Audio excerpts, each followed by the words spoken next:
I really love animes, but sometimes they just don't flesh out the story enough because they don't have enough time. But I love it separately from mangas because I get to see animation, which is intensely excellent in itself because certain battle sequences, even if they're not as explicit, are really wonderful to see, especially when you just imagine them in your head and then they turn out very similar or even better than you had imagined. But manga really fleshes out Pokemon battles, and it brought what I thought was one of the best stories to the Pokemon series.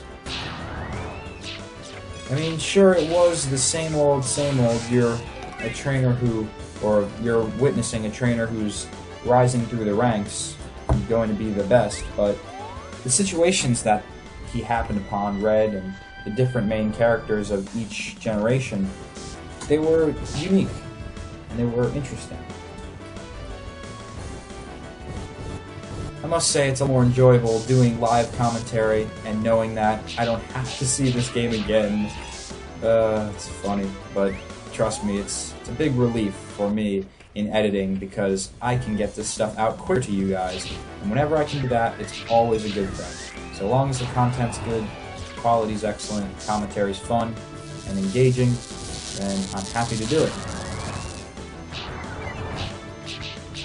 You know, for some reason though, my back kind of got thrown out somehow last night. I had my computer on my lap the whole time we were doing that live cast, and I was kind of stiff, so that probably contributed to it.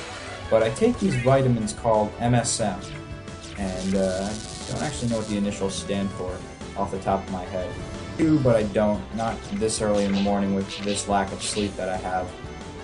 Whole night of doing a live cast, sleep, and more fun to be had within the coming hours.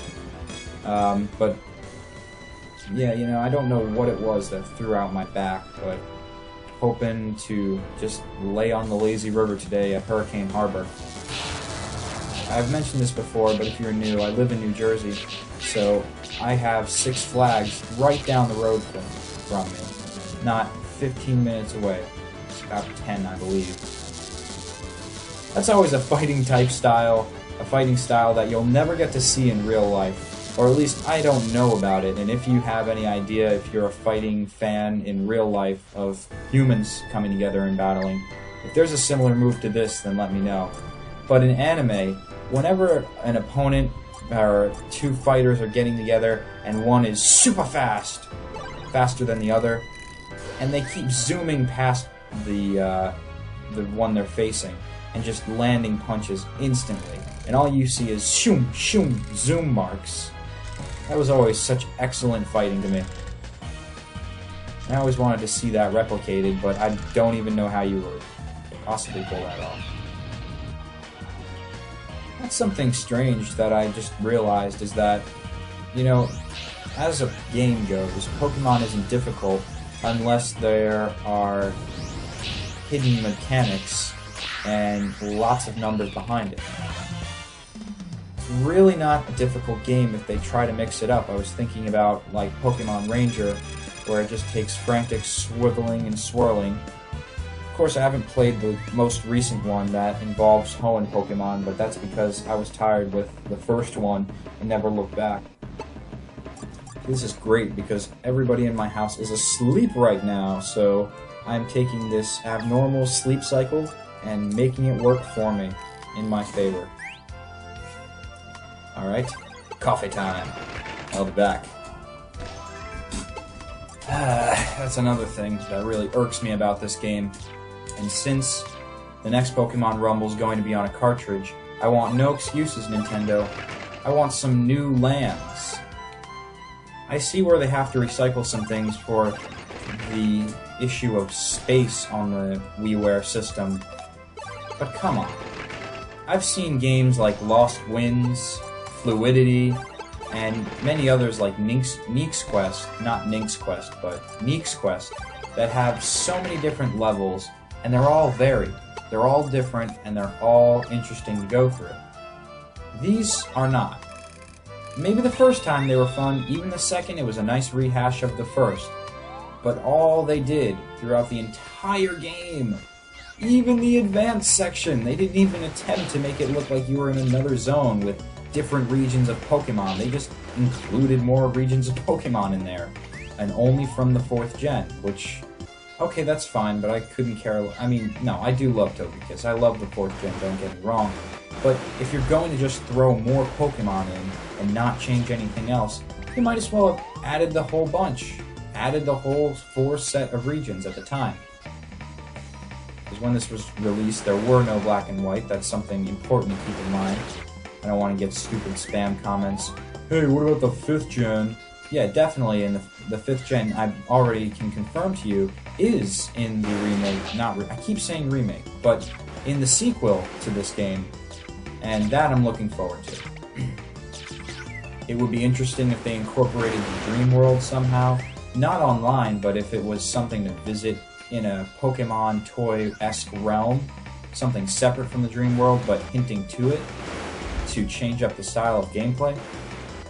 Just, you know, Pokemon Company, if you need another person for ideas, I'm always open to be hired. I know, I probably don't have your qualifications. That always seems to be my problem. Don't have the right paperwork for anything, that's why I'm a freelance person and I work for myself mainly. But I am always open to produce you ideas if you're interested, or if you're running short. I find it hard to believe you've created such an amazing amount of content here that you've got so much to work with. It's sad to be out of ideas now. Sometimes I wonder, though, if Pokemon is held back by its childish standard. And by childish standard, I don't mean to say that Pokemon is only for little kids, because hey, look at me, I'm 19 and I'm still playing Pokemon, including collecting cards, I guess you could consider. Even though I don't do it like I used to, I definitely won't turn them down or sell them on the spot of obtaining them if someone gifts them for me. I'll cherish them and collect them and add them to my other cards that I've had over the years. It's something excellent as a time spot, in my opinion, and it's very good and sentimental for me to hold on to, just in my opinion. So, you know, it's definitely not something exclusively for children, but I feel that since it has to be marketed towards kids a lot, since that's its main revenue stream, I mean, those are just the facts. It's not me who's supporting the anime anymore, it's entirely children, or people who are hardcore anime fans who have time, who are watching that sort of thing. But I stopped watching the anime around Ruby and Sapphire days, actually. I think that's when it stopped for me.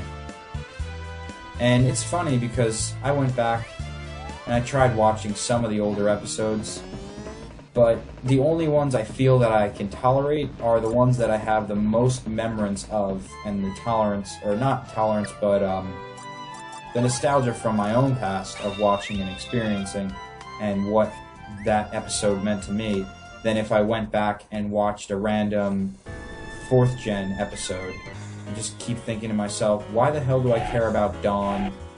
Who the hell is this asshole Paul? And why did they change Ash's voice actor? That's all I can keep thinking.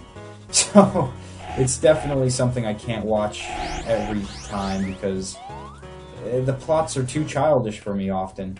And it has very boring lessons that I've learned over 1,000 times and deeper of very simplistic means, but it's meant for children. So I feel that sometimes Pokemon is held back a lot, story-wise, by that factor. And I'm not trying to ditch or dump, really, on our younger Pokemon fans, but, you know, the younger audience, it's nothing but law or legal bullshit, really, of them not wanting to be sued for having too hardcore of a story. That's what it comes down to. They can't have intense Pokemon battles like they would on Gundam, you know, where people fucking die, and it's an intense story in many aspects. They can't go to that extreme. So what do you guys think? Do you think the Pokemon Company shorts us on better story and more intense gameplay because they have to cater towards a younger audience? Or do you think they're just being lazy and they're basing their audience and money's worth on what they can do for minimalistic? I want to know what you guys think. I would really love to meet someone from Game Freak and or the Pokemon Company, because I'm intensely curious about what you do. But when I speak badly about lazy developers or lazy developing, it comes from my own personal experience and working with a team that would try to take the easy route out most times, and for things that could be easily changed to make the game a lot better. Of course, I don't work with that video game team anymore. That was years ago, and that didn't work out. I knew it wasn't going to work out as soon as I knew who was on the team and had a chance to work with them. It's unfortunate, but it wasn't a team I chose. And now the better alternative is that in the future, me and Matt are going to form an indie developing game team that hopefully will flourish in the future. He wants